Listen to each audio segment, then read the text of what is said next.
Hey there, today I'm going to cook for you my Moroccan chicken and bacon plum spit on the Ozpig. Now our friend Richard from Posy Adventures and I came up with this concoction one time when we went camping. We wanted to put together a bit of a feast and we weren't exactly sure what we wanted to cook. We knew we wanted to cook something on the rotisserie on the Ozpig, and it was just basically whatever we had on us at the time when we were away camping on the Murray. And we came up with this concoction, which is absolutely to die for, and we've had it many times since. So I'm going to show you today how we put it together. So I've had the Ozpig cooking now for a little while, just got a fire going underneath it. Today I'm actually not going to cook with the coal basket. I'm just going to cook it on with the wood, just to show you that it can be done and it doesn't always have to be cooked on coals. Certainly you can cook on coals if you prefer to, but I'm going to do it with just the wood. And you'll notice I've also got the diffuser put down ready, because of the fact that with all spits, as they are turning, fat will drop, and I don't want flare-ups of flame which will cause the meat to burn before it's actually cooked. So this diffuser is brilliant for that purpose, and that's what it's designed for, and it is an optional extra that you can get when you're buying the pig. So these are the ingredients that you'll actually need down here. So I've got Fountains plum sauce, just from your supermarket. Any brand of plum sauce is fine. I use the Master Foods Moroccan chicken seasoning dry spice. I've got a tray of boneless chicken thighs that I have already rubbed just in the Moroccan spice, and just some pieces of bacon as well. So I've got your rotisserie spit section here. So we just pretty much just start feeding as we generally would with your pieces of chicken. I would only recommend to do this with thighs, not a breast of chicken, because thighs are a fattier, chunkier meat. So therefore it's not going to dry out as it's cooking. It's much nicer. So first thread a nice chunk of your thigh, and then just fold over a bit of your bacon, and so on and so forth, and just keep repeating this process. First of all,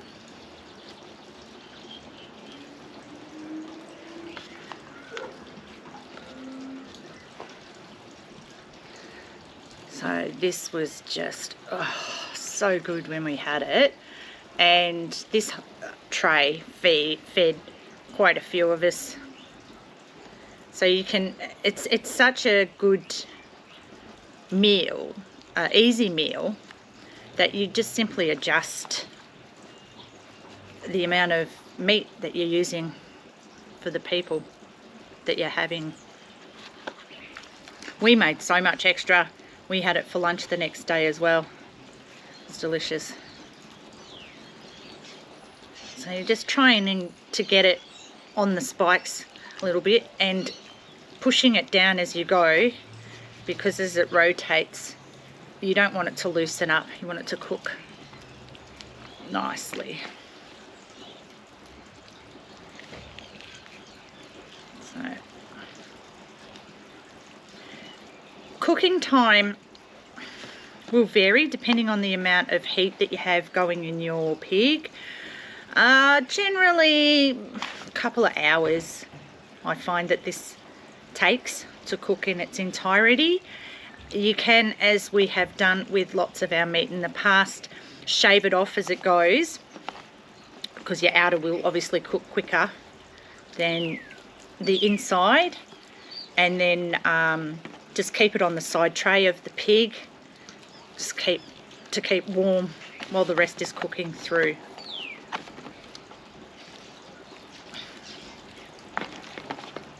And perfect amount of meat. Okay, so then you get the other end of your rotisserie for fork and you just make sure that it's going to push through that meat nice and as tight as you can. Otherwise it does have a tendency to loosen as it's turning over time. Now get yourself a baster. This is the plum sauce, and just smother the outside of the meat in this plum sauce. A really good thick layer of it all over, into the crevices everywhere.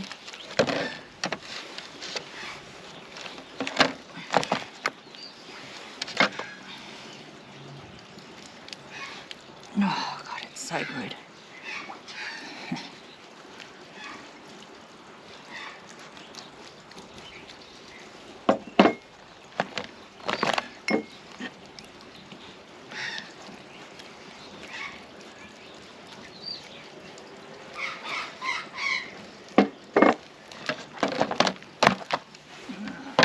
Some more.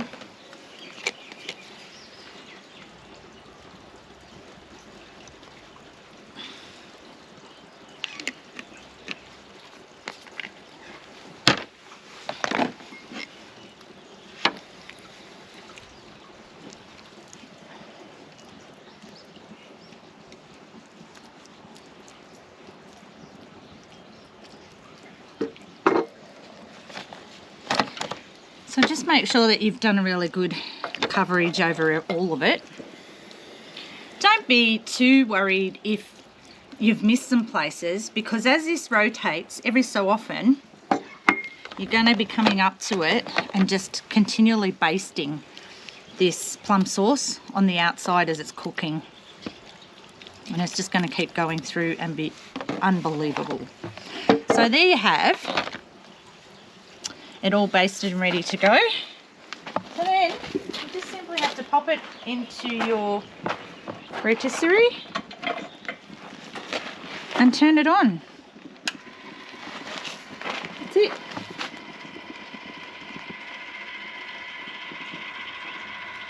And let the magic happen.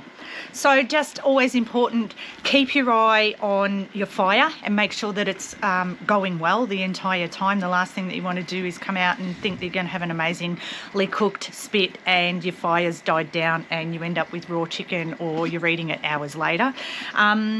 So that's the first tip. And second tip, as I said, is every so often just come out and keep basting while it's rotating at the same time during the cooking process.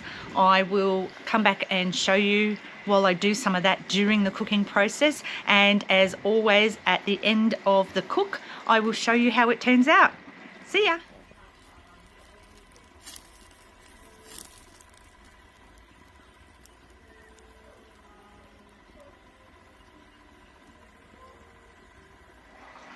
So this has been cooking now for about an hour, 45 minutes or so. I've basted it a couple of times during the cooking process. I'm just about to do it again. So I'll just show you what we do. So you pretty much, just as it keeps rotating, just grab your plum sauce and baste it away. Don't be shy with it. Let's get it all in there. It's cooking beautifully. Smells amazing.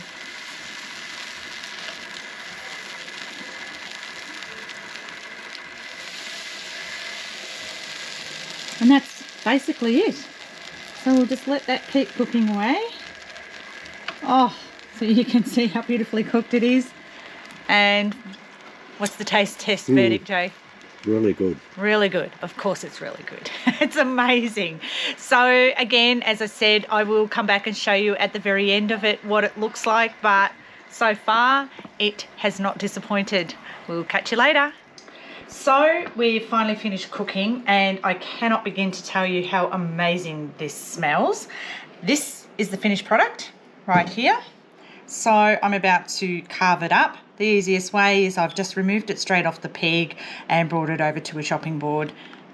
That's not too hot there, so I'm just going to remove this end piece if I can, without making too much of a mess.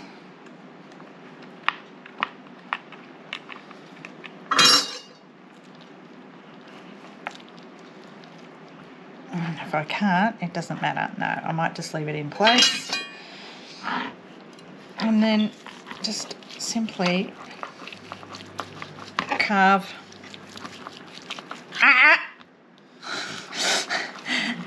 If you're lucky, you might have some left by the time you've actually finished carving it from the fingers that will constantly come from out of nowhere, seemingly, and steal your meat. So just basically go through like so, carving it up, pop it on your plate, and you'll be done. I've just made a nice little Greek salad to go with the meat, and I'll put a picture at the end of this so you can have a look and see how it is. But I can guarantee you this is absolutely delicious. You should definitely give it a go. You won't be disappointed. Thanks, guys.